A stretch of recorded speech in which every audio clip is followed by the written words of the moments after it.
अस्सलाम वालेकुम friends, NTS test guide तरफ से आपको अपने चैनल में खुशामदीद कहता हूँ। फ्रेंड्स, SST मैथ फिजिक्स के लिए ये लेक्चर नंबर 7 है और ये जो लेक्चर है इसमें मैंने इंक्लूड किया है स्टैटिस्टिक पार्ट पर NTS टेस्ट।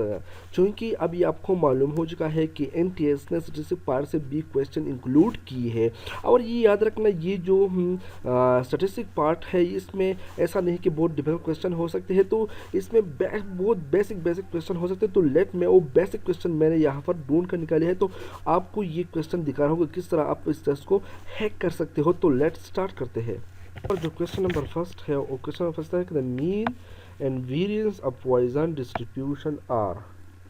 पॉइसन डिस्ट्रीब्यूशन के लिए मीन और वेरिएंस की इसकी वैल्यू क्या होते हैं। तो यहाँ पर जो ऑप्शन है ऑप्शन सी यहाँ पर करेक्ट है और ये मैं आपको बताऊंगा कि ये बहुत बेसिक क्वेश्चन है।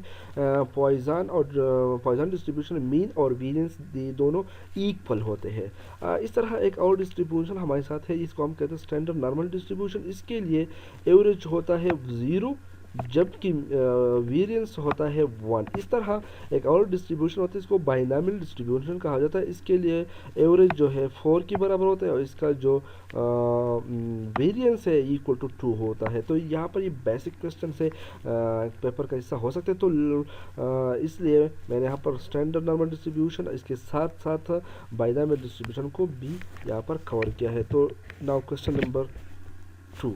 अब क्वेश्चन नंबर 2 इस तरह है कि if a random variable x has a normal distribution then e की पावर x has n। यहाँ पर इस तरह कह रहे हैं कि अगर x रैंडम वेरिएबल है तो नॉर्मल डिस्ट्रीब्यूशन अगर देन नॉर्मल डिस्ट्रीब्यूशन अगर x रैंडम वेरिएबल हो तो e की पावर x क्या होगा, लॉग नॉर्मल होगा, एक्सपोनेंशियल होगा, पॉइसन होगा, ये बाइनॉमियल होगा। तो ये भी बेसिक क्वेश्चन है कि log normal distribution is a probability distribution of a random variable whose logarithmic is normal distributed. So if x is log normal then y of n of x is normal. तो अगर x log normal है तो इसके साथ ये y of natural log of x ये भी normal होगा। Similarly if y is normal then x e की power y is log normal. तो इस तरह अगर ये नॉर्मल है तो ये भी लॉग नॉर्मल हो जाएगा। x y ये नॉर्मल है तो यहाँ पर जो वेरिएबल है ये नॉर्मल है, तो इस इट मीन ये जो फॉर फंक्शन है ये हमारे साथ क्या लॉग नॉर्मल है। तो यहाँ पर ऑप्शन ए करेक्ट है, लॉग नॉर्मल।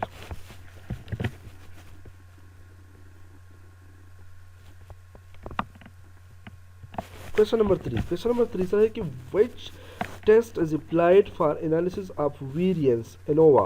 एनोवा की एनालिसिस के लिए हम कौन सा टेस्ट लेते हैं। तो इसके लिए हम टेस्ट लेते हैं एफ टेस्ट। ये एनोवा क्या होता है, एनालिसिस ऑफ वेरिएंस होता है। तो इसके हम कौन सा टेस्ट यूज़ करते हैं, ये एफ टेस्ट होता है। Question number 4। What is the geometric mean of 1, 2, 8 and 16। 1, 2, 8 और 16 का आप ज्योमेट्रिक मीन किस तरह ले सकते हो। तो अगर ये सिंपल डाटा है तो इसका ज्योमेट्रिक मीन इस तरह सिंपल फार्मूला से 1 multiply by 2 multiply by 8 multiply by 16 जो नंबर है इसका आप मल्टीप्लाई कर दो और इसका nth रूट ले लो। तो ये जितना ये नंबर से इतना आप क्यूब इसका रूट ले लो। तो 1/4 यहाँ पर ये इसका रूट बन गया। तो आप सिंपल इसको सॉल्व कर सकते हो, तो इसका जो रिजल्ट होगा वो है 4। Simple option A is correct.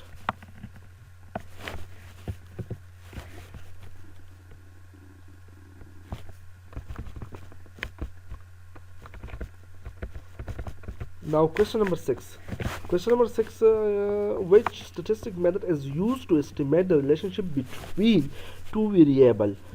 अगर हम टू वेरिएबल के दरमियान स्टेटिस्टिकल मेथड से इसके दरमियान रिलेशन फाइंड करना चाहते हैं तो इसके लिए हम कोरिलेशन यूज़ करते हैं, रिग्रेशन यूज़ करते हैं, कोवेरियंस यूज़ करते हैं या ANOVA.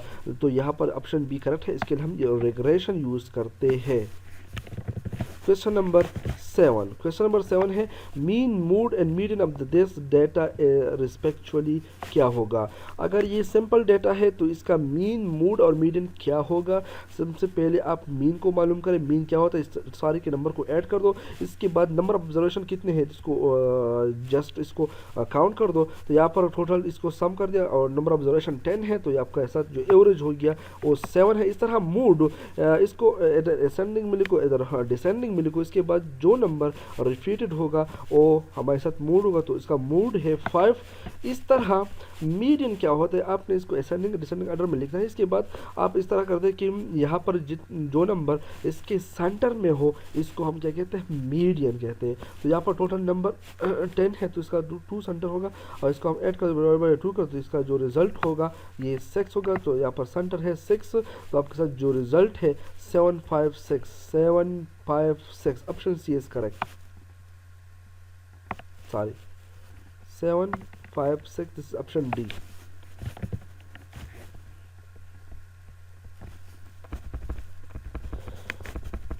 Now question number 8. Question number 8 है, if a distribution is symmetric about mean, the skewness is. अगर एक डिस्ट्रीब्यूशन सिमेट्रिक है अबाउट द मीन पोजीशन तो इसका स्क्यूनेस क्या होगा, तो इसका स्क्यूनेस होगा 0। Option A is correct. Question number 9 है, the mean and variance of a standard normal distribution are. ये अभी जो मैं क्वेश्चन नंबर फर्स्ट कर रहा था तो इसमें मैंने बताया कि स्टैंडर्ड नॉर्मल डिस्ट्रीब्यूशन के लिए मीन और वेरिएंस की वैल्यू क्या होता है, ये होता है 0 और 1। वेरी सिंपल है। Question number 10, which probability distribution is use to model the time elapse between events. इसके लिए हम कौन से डिस्ट्रीब्यूशन यूज करते हैं, इसके हम यूज करते हैं एक्सपोनेंशियल डिस्ट्रीब्यूशन। अब क्वेश्चन नंबर 11 इस तरह है कि which statistical test is use to compare group mean in a simple. अगर हम ग्रुप मीन को कंपेयर करना चाहते हैं एक सिंपल में तो इसके लिए हम यूज़ करते हैं एनोवा एनालिसिस ऑफ वेरिएंस से यूज़ करते हैं। Number 12, arithmetic mean of a possible outcome is also known as expected value। Very simple, this is also average, ये होता है expected value. Question number 13, which of the following cannot be the value of correlation coefficient। इसमें कौन सी value ये value of correlation coefficient के नहीं होते। तो वैल्यू ऑफ कोरिलेशन कोएफिशिएंट की जो वैल्यू होता है ये -1 से 1 तक होते हैं और -1 और 1 ये जो इंटरवल बनाते हैं ये क्लोज इंटरवल होता है। इट मीन ये -1 और 1 इंक्लूडेड है तो यहाँ पर 1.2 it is not included in the correlation coefficient. Question number 14 है, variance of X is equal to what. तो वेरिएंस ऑफ एक्स ये सिंपल प्रॉपर्टी है वेरिएंस का, ये हमारे साथ इक्वल होता है variance of X equal to this is E X square minus E X whole square. तो यहाँ पर जो रिजल्ट है ये है option C, sorry option D is correct because यहाँ पर ये सब्ट्रैक्शन में है तो यहाँ पर माइनस होगा। Option D is correct. Now question number 15 भी इस तरह है कि variance of X plus Y. अगर variance of X plus Y आप फाइंड करना चाहते हैं तो ये हमारे साथ होता है इक्वल होता है variance of X plus variance of Y plus covariance of X and Y. तो यहाँ पर करेक्ट ऑप्शन है variance of X plus variance of Y plus covariance of X Y. Option C is correct.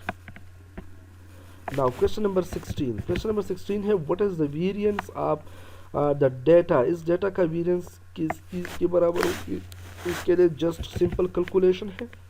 आपने इस तरह करना है कि इसका सबसे पहले मीन मालूम करना है और इसके बाद अगर आप इसका मीन कैलकुलेट करते हो तो इसके बाद कैलकुलेट द वेरिएंस किसके बराबर होता है। आपने हर एक वैल्यू से आपने इस मीन को सब्ट्रैक्ट करना है और तो हर एक से आप सब्ट्रैक्ट करो फिर नंबर ऑफ ऑब्जर्वेशन पर इसको